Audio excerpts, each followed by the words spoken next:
since I did a watch review. Well, probably just over a year.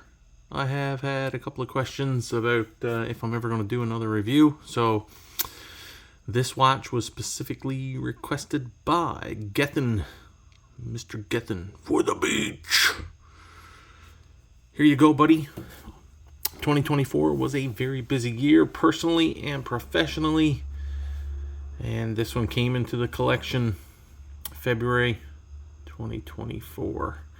Used, it is a 2011 release of the 220150.00. It does come on the bracelet. I purchased it used from a gentleman in Ottawa, Canada. He shipped it to me, no issues, no hiccups. I picked it up for $4,400. It received a full service by Omega in 2019. All of the parts that they replaced came in a little baggie back to me, or to me once I purchased it from the previous owner. So yeah, this is the Omega's Seamaster Professional Planet Ocean. Like I said, 2201.50.00 is the 600 meter water resistance, 120 click unidirectional bezel. The watch is used. It is in phenomenal working condition. It keeps great time. I wore it pretty much all of 2024. If you look at my Instagram page at Mad Rock Watches Adventures, it is prominently displayed quite often there. Posted loads of photos. Man, this is for me the ultimate. This was the grail piece. Somewhere around 2010, I started working a rotational schedule overseas from Canada into Malaysia and Southeast Asia. Saw this watch in a boutique in the Hong Kong airport, and that was it. I didn't know they made watches as pretty as this one. It's gorgeous.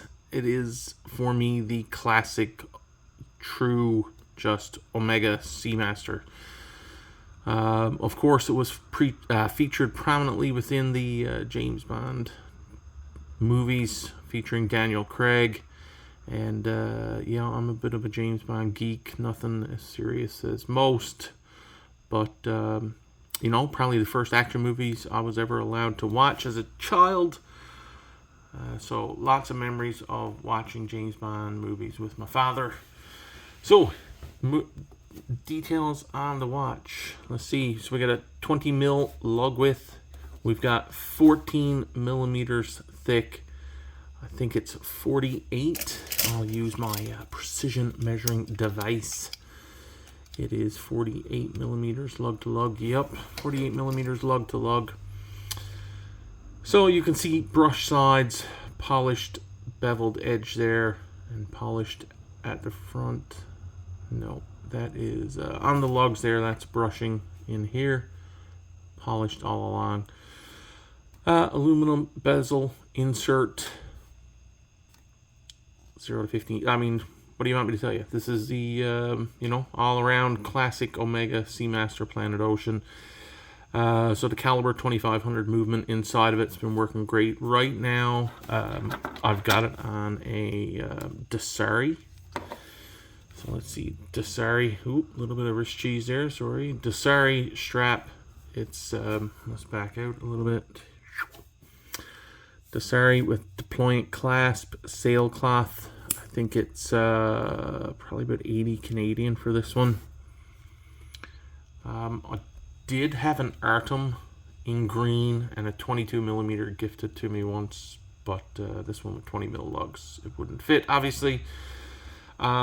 Very comfortable if you're in the market for sailcloth, sort of, you know, your standard manufactured sailcloth versus maybe an Artem or a little bit more one-off build. These are great so far. No real issues with the Dasari at all. And it came with the deployant, the sort of Omega classic deployant clasp. Very comfortable. I've had no issues with the strap. The strap's holding up well. I wear it quite often just on the black. So the black on stainless steel, super classic. Man, what else do you want me to tell you? It's if you're in the market for an Omega Seamaster Planet Ocean, highly recommend. So, like I was saying, if you're in the market for an Omega Seamaster Planet Ocean, this classic, woo.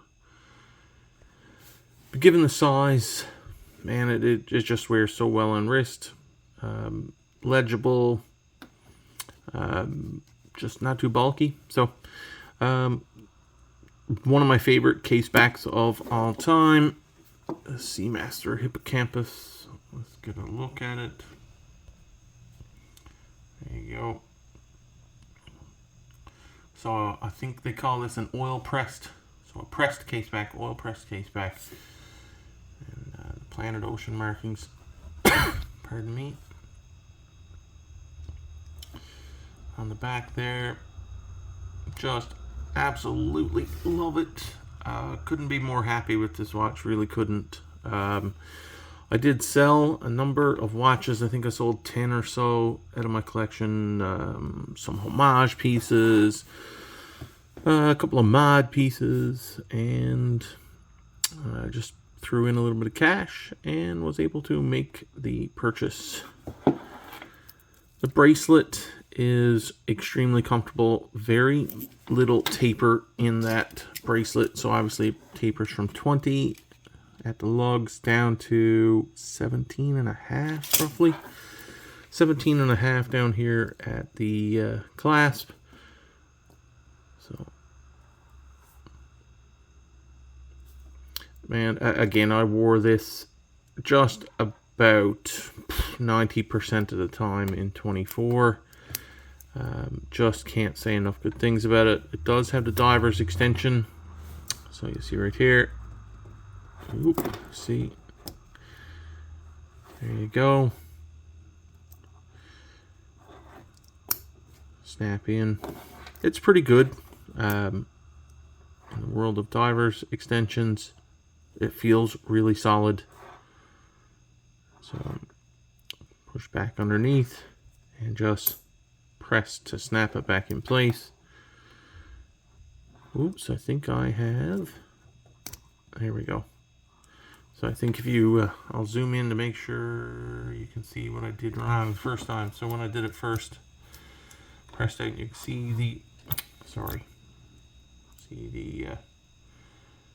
the bevel of that sat outside. It needs to go back underneath and then press.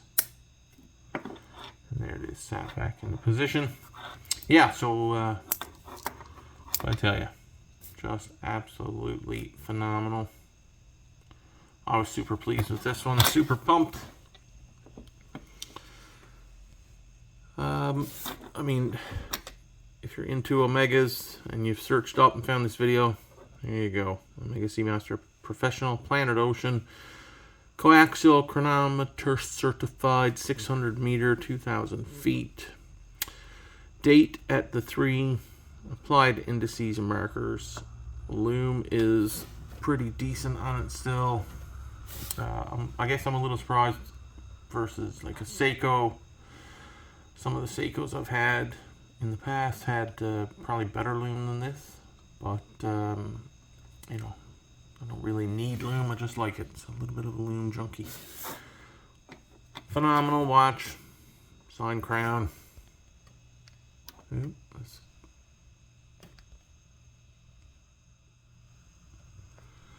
Well, again, I guess I should have opened up the video with listen, these are mediocre watch reviews from a watch enthusiast. I am not a watch you know, not a real watch junkie. Knowing all the tech geek, I guess, whiz or whiz, whatever you want to call it, watch idiot savant type. I just know I freaking love it aesthetically first, and specs came second once you put it on wrist and figure it out. I think that's how it always is for me. Aesthetically first, I must like the watch, and then second, mechanically, you know, Do I like the specs? Does it sit well on wrist? All right, there it is. That one's for you, Gethin. First watch review of 2025. First watch review in over a year. Cheers.